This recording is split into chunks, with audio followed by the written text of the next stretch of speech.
Today we're drawing Adele, and I start off with a little small index card that you see there, small little sticky note, just to kind of loosen me up a little bit, drawing the little shapes and exaggerating a little bit more. So right now I'm just kind of doing some sketches. I watched a few videos of her before I even sketched anything. Sometimes it's good to kind of get the caricature in your mind even before you start drawing. So that's what I kind of did today.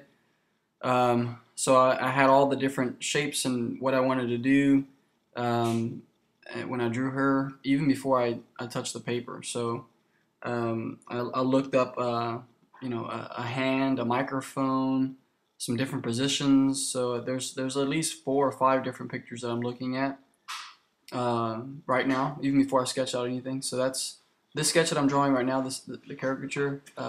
It's eventually going to just evolve a little bit, and there we go. So I just changed it up and starting over again until I get the caricature that I had in my brain. So it's kind of, sometimes I have a hard time drawing what I saw, or that developed in my brain. So that's a good tip to make sure before you start drawing, is to have the caricature already developed in your mind, just kind of real quick, what how you see the features moving around in relation to one another. It should all happen in your head before you do any of the sketches.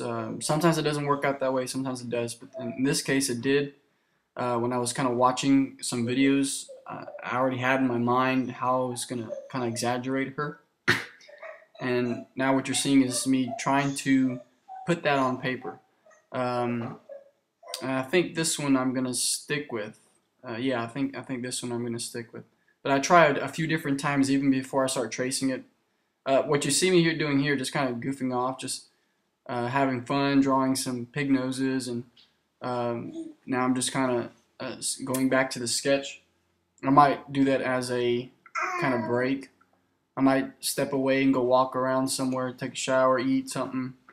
I do these characters now. The last 2 weeks, I do them on Wednesdays. My wife goes to church and she takes the little baby she's nursing, and then we have another little son. He spends the day with my mother, his grandma. So they're relaxing. So I've got the whole house to myself.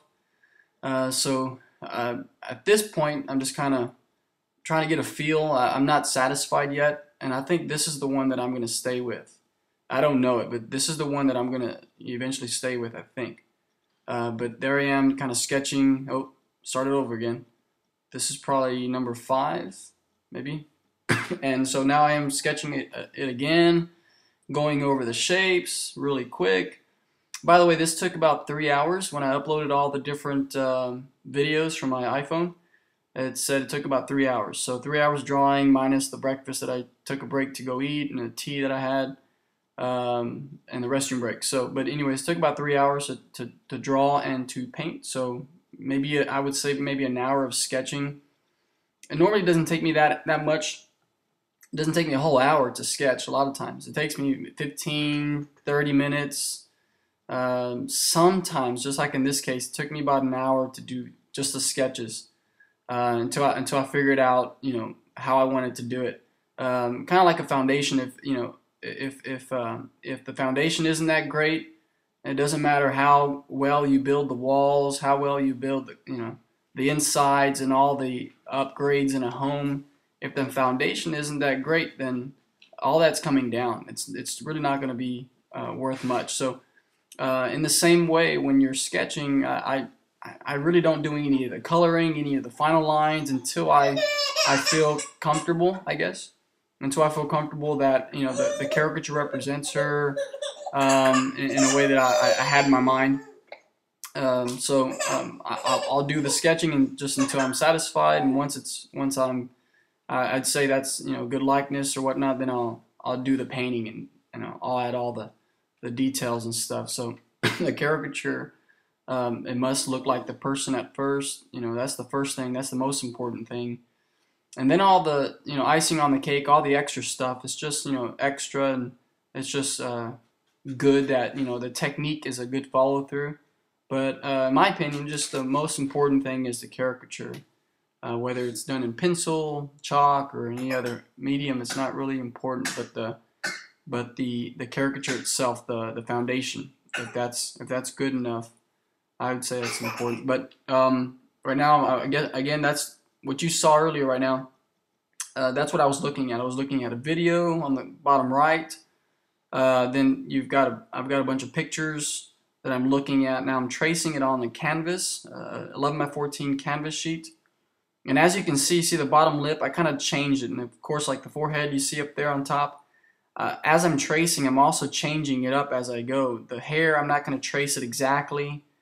As you can see on the left side of the page, I changed up the hair. So I'm doing a lot of changes. So there I am dabbing a bunch of paint, and there I made a mistake. I wanted to use some real cheap black paint, but I forgot to shake it, and out came some oil, I guess, some clear oil. And anyways, I wiped it up, and I just went ahead and got some of the other paint that I had, the black acrylic. But this is all done with acrylic, and what I'm doing now is I'm just getting some water, and I just did a quick layer of water over her face. This helps sometimes. I normally just start off with the paint, just a dry paint on dry canvas, but this time I went ahead and just put water all over the place, a layer, because it helps with the drying of the paint. It makes it stay wet a little bit longer. That way you're able to blend it. If I didn't do that, it would dry much quicker. So if you've ever done acrylic, try putting some water on the canvas. That way the water doesn't absorb a lot of the water from the paint, and the paint stays stays wet much longer. So what I'm doing now is just blending in all the pinks and some purples, going back and forth. I think some painters, they call it blocking when they add the first layers. So I'm not sure I think that's what they call it. But I'm just painting, and of course I'm going to go back and add some more details in the cheeks and those pink areas. Right now I'm just doing the eyebrows. If I forget, towards the end I added some it's called cowgirl paint. It's my wife's paint. So when she came in, you're not going to see it on the video, but when I stopped the videoing, and when she came in, I remembered she bought some new makeup. It's like a mineral dust paint or something that she puts on. Or what is it? Organic. It's an organic makeup, she says. But cowgirl dirt. Cowgirl dirt. So anyways, I added a bunch of that all over the face and the eyelids, and basically all over the flesh. I added all that glitter, so you're not going to even see it on the picture at the end. But basically at the end, what I'm trying to say is that it's all glittery, it's all shiny, and so if you're painting, it's good to kind of think of other mediums, different things you can use. And when I looked at her videos and pictures, it was apparent that she uses a lot of makeup. If not just all she is just mascara. She uses a lot of it, and so there I am drawing in the black areas for the mascara.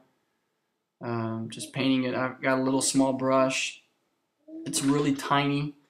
I lost the other one, which is much longer. The longer brushes, which are thin and long, those seem to hold a lot more paint compared to the short, small ones.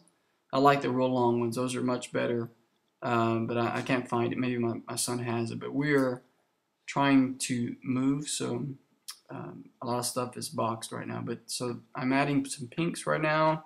She's got some pinks and purples and all types of browns. If you look at her eyelids, they're not just pink. There's purple also. If you look real deep in there, there's purples, there's some browns, there's some blacks. I try not to use black. A lot of painters have said, they just stick to using other colors. And I kind of learned that in high school with my teacher. But to use blues, greens, yellows, use all different colors instead of just using black, especially when you're coloring. It brings it more to life. Kind of like how your veins, they're green, if you haven't noticed. So there's tons of colors in your arms and in your in your face. There's yellows. There's all types of colors. It's not just brown, so or black or white. So there's tons of other different colors, but you have to look real hard to find those. So right now I'm just kind of adding all the different highlights, and I have to finish the video quick. Honey, we're leaving yet? We need to leave, she says, but there's 5 more minutes, I think. But right now I'm just adding all the color,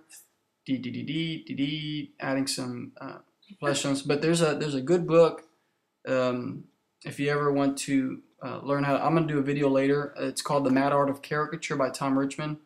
It has really helped and benefited me the last year or so that I've been looking at it. It's really good. So I would suggest that, The Mad Art of Caricature. If you Google it, you'll find it.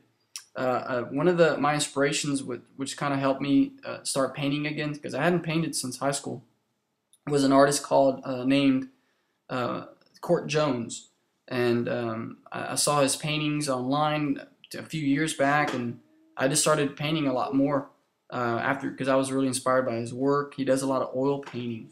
I got to meet him at a caricature convention last year in November, and it was great. So I'm also going to do another video about that, or maybe it'll be together with the book one. But if you go to caricature.org, their convention's coming up in November, and you'll be able to see different painters and artists using acrylics and oils and all types of stuff, and you'll learn from the workshops. So at this point, the hardest part is adding all the different shades in the flesh, and which is a lot of fun for me. So this is just kind of the fun part, just adding all the colors and stuff. The hard part was already behind, as far as adding all the sketch lines. That's the really hard part, finding out how the features move. And but a lot of her songs are about breaking up with boyfriends and girlfriends, or boyfriends. I think they were done when she was in high school. Now she's singing them or something. But so I kind of raise up her eyebrow, kind of give her a little bit of attitude. So I'm doing the background now. As you see, it's real quick, super quick. I just kind of wet the background with water. Honey, we got 3 minutes, okay, or so. Now I got a bunch of acrylic, and I got a fan brush, and I'm just going to town, just painting on top of that thin layer of water. Everything's really wet right now. It's still wet because of the water. Later on, you'll see it leak a little bit. So now I've changed my brush. I've got a regular brush, and I'm just having a lot of fun, just kind of painting. I just regular brown. What is this? It's a dark brownie. I use System 3. I've had them for a very long time. Probably need to change it. So here I'm making some highlights. I took a napkin. I absorbed some of the paint, and I went ahead and went back with my fan brush. So it's got some toilet paper or some paper towel, and just kind of took off some of the paint. That's how I got those highlights in there. It was more of an experiment. Just wanted to see how how it looked. I normally try out some things on a scratch sheet of paper or canvas, but I just did it. It came out okay. It was kind of by accident. So a lot of times it happens like that. So there I am adding the dark areas. I'm trying not to spend too much time here in the hair, simply because I don't want to distract from the eyes and the other features. I want the caricature to stand out. I'm not going to add too much detail here in the microphone or in the hair, because sometimes that can be a distraction. So the video is about to end. I hope you enjoyed it. I'm just making some touch-ups here. Get some acrylic. I really love acrylic, and hopefully I'm able to learn a lot more from the convention. There's a guy named Joda Leal. He's going to be coming in November in Florida at the convention. He's bringing his acrylics, and it's going to be it's going to be a good time, what I was trying to say, and hopefully I can meet you there if you're going to go. And so we'll be learning a lot more about how to use acrylics and drawing caricatures from Joda. Talk to you soon.